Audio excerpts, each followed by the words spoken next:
श्री हरि संक्षिप्त पद्म पुराण में तुलसी दल और अश्वत्थ की महिमा तथा वैशाख महात्म्य के संबंध में 3 प्रेतों के उद्धार की कथा।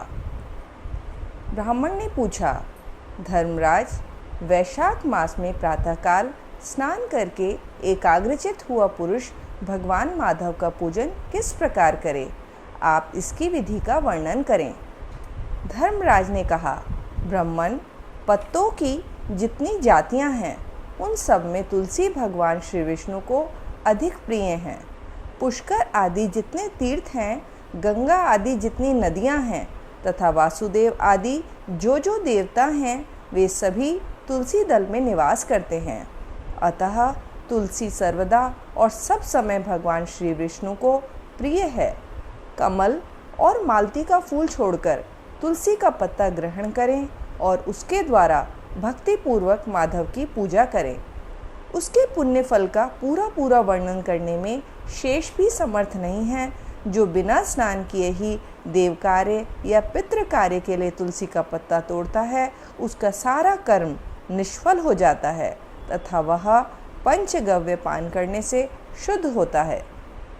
जैसे हर्रे बहुतेरे रोगों को तत्काल हर लेती है, उसी प्रकार तुलसी दरिद्रता और दुख भोग आदि से संबंध रखने वाले अधिक से अधिक पापों को भी शीघ्र ही दूर कर देती है। दारिद्र्य दुख भोगादि पापानि सुबहुन्यपि तुलसी हरते क्षिप्रम रोगानिव हरित की। तुलसी काले रंग के पत्ते वाली हो या हरे रंग की, उसके द्वारा श्री मधुसूदन की पूजा करने से प्रत्येक मनुष्य, विशेषतः भगवान का भक्त, नर से नारायण हो जाता है। जो पूरे वैशाख भर तीनों संध्याओं के समय तुलसी दल से मधुहंता श्री हरि का पूजन करता है, उसका पुनः इस संसार में जन्म नहीं होता। फूल और पत्तों के न मिलने पर अन्न आदि के द्वारा धान, गेहूँ, चावल अथवा जौ के द्वारा भी सदा श्री हरि का पूजन करें। तत्पश्चात सर्वदेवमय भगवान श्री विष्णु की प्रदक्षिणा करें।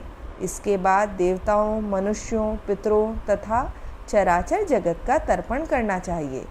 पीपल को जल देने से दरिद्रता, काल करनी, एक तरह का रोग, दुस्वप्न, दुश्चिंता तथा संपूर्ण दुख नष्ट हो जाते हैं। जो बुद्धिमान पीपल के पेड़ की पूजा करता है, उसने अपने पितरों को तृप्त कर दिया, भगवान विष्णु की आराधना कर ली तथा संपूर्ण ग्रहों का भी पूजन कर लिया। अष्टांग योग का साधन, स्नान करके पीपल के वृक्ष का सिंचन तथा श्री गोविंद का पूजन करने से मनुष्य कभी दुर्गति को नहीं प्राप्त होता। जो सब कुछ करने में असमर्थ हो, वह स्त्री या पुरुष यदि पूर्वोक्त नियमों से युक्त होकर वैशाख की त्रयोदशी, चतुर्दशी और पूर्णिमा तीनों दिन भक्ति से विधि पूर्वक प्रातः स्नान करें तो सब पातकों से मुक्त होकर अक्षय स्वर्ग का उपभोग करता है। जो वैशाख मास में प्रसन्नता के साथ भक्ति पूर्वक ब्राह्मणों को भोजन कराता है तथा 3 रात तक प्रातःकाल एक बार भी स्नान करके संयम और शौच का पालन करते हुए श्वेत या काले तिलों को मधु में मिलाकर 12 ब्राह्मणों को दान देता है और उन्हीं के द्वारा स्वस्ति वाचन कराता है तथा मुझ पर धर्मराज प्रसन्न हो, इस उद्देश्य से देवताओं और पितरों का तर्पण करता है, उसके जीवन भर के किए हुए पाप तत्काल नष्ट हो जाते हैं। जो वैशाख की पूर्णिमा को मणिक, मटका, जल के घड़े, पकवान तथा सुवर्णमय दक्षिणा दान करता है, उसे अश्वमेध यज्ञ का फल मिलता है। इस विषय में एक प्राचीन इतिहास कहा जाता है, जिसमें एक ब्राह्मण का महान वन के भीतर प्रेतों के साथ संवाद हुआ था। मध्य देश में एक धन शर्मा नामक ब्राह्मण रहता था। उसमें पाप का लेश मात्र भी नहीं था। एक दिन वह कुश आदि के लिए वन में गया। वहाँ उसने एक अद्भुत बात देखी। उसे 3 महाप्रेत दिखाई दिए, जो बड़े ही दुष्ट और भयंकर थे। धन शर्मा उन्हें देखकर डर गया। उन प्रेतों के केश ऊपर को उठे हुए थे, लाल लाल आंखें, काले काले दांत और सूखा हुआ उनका पेट था। धन शर्मा ने पूछा, तुम लोग कौन हो? यह नार की अवस्था तुम्हें कैसे प्राप्त हुई? मैं भय से आतुर और दुखी हूँ, दया का पात्र हूँ, मेरी रक्षा करो। मैं भगवान विष्णु का दास हूँ, मेरी रक्षा करने से भगवान तुम लोगों का भी कल्याण करेंगे। भगवान विष्णु ब्राह्मणों के हितैषी हैं, मुझ पर दया करने से वे तुम्हारे ऊपर संतुष्ट होंगे। श्री विष्णु का अलसी के पुष्प के समान श्याम वर्ण है, वे पीताम्बरधारी हैं, उनका श्रवण करने मात्र से सब पापों का क्षय हो जाता है। भगवान आदि और अंत से रहित, शंख चक्र एवं गदा धारण करने वाले, अविनाशी, कमल के समान नेत्रों वाले तथा प्रेतों के मोक्ष प्रदान करने वाले हैं। यमराज कहते हैं, ब्राह्मण, भगवान विष्णु का नाम सुनने मात्र से वे पिशाच संतुष्ट हो गए, उनका भाव पवित्र हो गया, वे दया और उदारता के वशीभूत हो गए। ब्राह्मण के कहे हुए वचन से उन्हें बड़ी प्रसन्नता हुई थी। उसके पूछने पर वे प्रेत इस प्रकार बोले। प्रेतों ने कहा, विप्र, तुम्हारे दर्शन मात्र से तथा भगवान श्री हरि का नाम सुनने से हम इस समय दूसरे ही भाव को प्राप्त हो गए। हमारा भाव बदल गया, हम दयालु हो गए।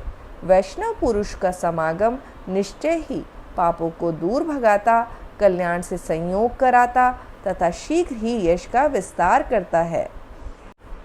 दर्शनी नैव ते विप्र नाम श्रवणतो हरे, भाव मन्य मनु प्राप्ता वयम जाता दयालवः, अपाकरोति दुरितम श्रेयः संयोजयत्यपि यशो विस्तारयत्याशु नूनम वैष्णव संगम। अब हम लोगों का परिचय सुनो। यह पहला कृतघ्न नाम का प्रेत है, इस दूसरे का नाम विदैवत है तथा तीसरा मैं हूँ, मेरा नाम अवैशाख है। मैं तीनों में अधिक पापी हूँ। इस प्रथम पापी ने सदा ही कृतज्ञता की है, अतः इसके कर्म के अनुसार ही इसका नाम कृतघ्न नाम पड़ा है। ब्राह्मण, यह पूर्व जन्म में सुदास नामक द्रोही मनुष्य था, सदा कृतज्ञता किया करता था, उसी पाप से यह इस अवस्था को पहुंचा है। अत्यंत पापी, धूर्त तथा गुरु और स्वामी का अहित करने वाले मनुष्य के लिए भी पापों से छूटने का उपाय है, परंतु कृतघ्न के लिए कोई प्रायश्चित नहीं है। अति पापिनी धूर्ते च गुरु स्वाम्य हितेऽपि वा, निष्कृतिर्विद्यते विप्र कृतघ्ने नास्ति निष्कृति। इस दूसरे पापी ने देवताओं का पूजन किए बिना ही सदा अन्न भोजन किया है। इसने गुरु और ब्राह्मणों को कभी दान नहीं दिया, इसीलिए इसका नाम विदैवत हुआ है। यह पूर्व जन्म में हरिवीर नाम से विख्यात राजा था। 10,000 गांवों पर इसका अधिकार था। यह रोष, अहंकार तथा नास्तिकता के कारण गुरुजनों की आज्ञा का उल्लंघन करने में तत्पर रहता था। प्रतिदिन 5 महायज्ञों का अनुष्ठान किए बिना ही खाता और ब्राह्मणों की निंदा किया करता था। उसी पाप कर्म के कारण यह बड़े बड़े नरकों का कष्ट भोगकर इस समय विदैवत नाम प्रेत हुआ। अवैशाख नामक तीसरा प्रेत मैं हूँ। मैं पूर्व जन्म में ब्राह्मण था। मध्य प्रदेश में मेरा जन्म हुआ था। मेरा नाम भी गौतम था और गोत्र भी। मैं वासपुर गांव में निवास करता था। मैंने वैशाख मास में भगवान माधव की प्रसन्नता के उद्देश्य से कभी स्नान नहीं किया, दान और हवन भी नहीं किया। विशेषतः वैशाख मास से संबंध रखने वाला कोई कर्म नहीं किया। वैशाख में भगवान मधुसूदन का पूजन नहीं किया तथा विद्वान पुरुषों को दान आदि से संतुष्ट नहीं किया। वैशाख मास की एक भी पूर्णिमा को, जो पूर्ण फल प्रदान करने वाली है, मैंने स्नान, दान, शुभ कर्म, पूजा तथा पुण्य के द्वारा उसके व्रत का पालन नहीं किया। इससे मेरा सारा वैदिक कर्म निष्फल हो गया। मैं अवैशाख नामक प्रेत होकर सब ओर विचरता हूँ। हम तीनों के प्रेत योनि में पड़ने का कारण है, वह सब मैंने तुम्हें बता दिया। अब हम लोगों का पापों से भी उद्धार करो, क्योंकि तुम विप्र हो। ब्राह्मण, पुण्यात्मा साधु पुरुष तीर्थों से भी बढ़कर हैं। वे शरण में आए हुए महान पापियों को भी नरक से ताड़ देते हैं। जो मनुष्य सदा गंगा आदि संपूर्ण तीर्थों में स्नान करता है तथा जो केवल साधु पुरुषों का संग करता है उसमें साधु संग करने वाला पुरुष ही श्रेष्ठ है। गंगा आदि सर्व तीर्थेषु यो नरः स्नाति सर्वदा यह करोति सताम संघ तयो सत्संगमो वरः। अतः तुम मेरा उद्धार करो, अथवा मेरा एक पुत्र है जो धन शर्मा नाम से विख्यात है। स्वामिन, तुम उसी के पास जाकर ये सब बातें समझाओ। हमारे लिए इतना परिश्रम करो। जो दूसरों का कार्य उपस्थित होने पर उसके लिए उद्योग करता है उसे उसका पूरा फल मिलता है। वह यज्ञ, दान और शुभ कर्मों से भी अधिक फल का भागी होता है। यमराज कहते हैं, ब्राह्मण, उस प्रेत का वचन सुनकर धन शर्मा को बड़ा दुख हुआ। उसने यह जान लिया कि ये मेरे पिता हैं जो नरक में पड़े हुए हैं, तथा वह सर्वथा अपनी निंदा करते हुए बोला। धन शर्मा ने कहा, स्वामिन, मैं ही गौतम का आपका पुत्र धन शर्मा हूँ। मैं आपके किसी काम में ना आया। मेरा जन्म निरर्थक है। जो पुत्र आलस्य छोड़कर अपने पिता का उद्धार नहीं करता वह अपने को पवित्र नहीं कर पाता। जो इस लोक और परलोक में भी सुख का संतान विस्तार कर सके वही संतान या तनय माना गया है। इस लोक में धन की दृष्टि से पुरुष के दो ही गुरु हैं, पिता और माता। इनमें भी पिता ही श्रेष्ठ हैं, क्योंकि सर्वत्र बीज की ही प्रधानता देखी जाती है। पिताजी, क्या करूं, कहाँ जाऊं, कैसे आपकी गति हो? मैं धर्म का तत्व नहीं जानता, केवल आपकी आज्ञा का पालन करूंगा। प्रेत बोला, बेटा, घर जाओ और यमुना में विधि पूर्वक स्नान करो। आज से 5वें दिन वैशाख की पूर्णिमा आने वाली है, जो सब प्रकार की उत्तम गति प्रदान करने वाली तथा देवता और पितरों के पूजन के लिए उपयुक्त है।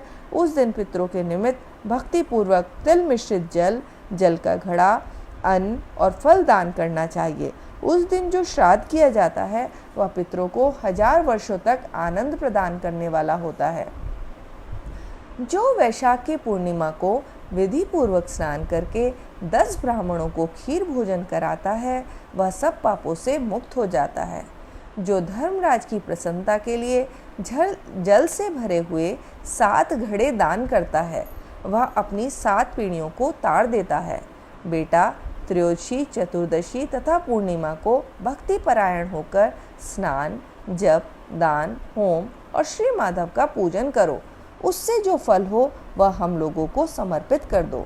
ये दोनों प्रेत भी मेरे परिचित हो गए हैं, अतः इनको इसी अवस्था में छोड़कर मैं स्वर्ग में नहीं जा सकता। इन दोनों के पाप का भी अंत आ गया है। यमराज कहते हैं, ब्राह्मण, बहुत अच्छा कहकर वह श्रेष्ठ ब्राह्मण अपने घर गया और वहां जाकर उसने सब कुछ उसी तरह किया।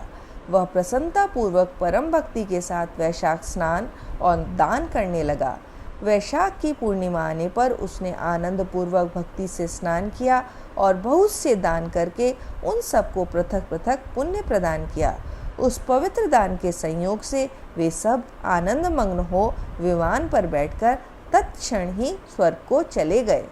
ब्राह्मणों में श्रेष्ठ धन शर्मा भी श्रुति, स्मृति और पुराणों का ज्ञाता था। वह चिरकाल तक उत्तम भोग भोग कर अंत में ब्रह्मलोक को प्राप्त हुआ। अतः यह वैशाख की पूर्णिमा परम पुण्यमयी और समस्त विश्व को पवित्र करने वाली है।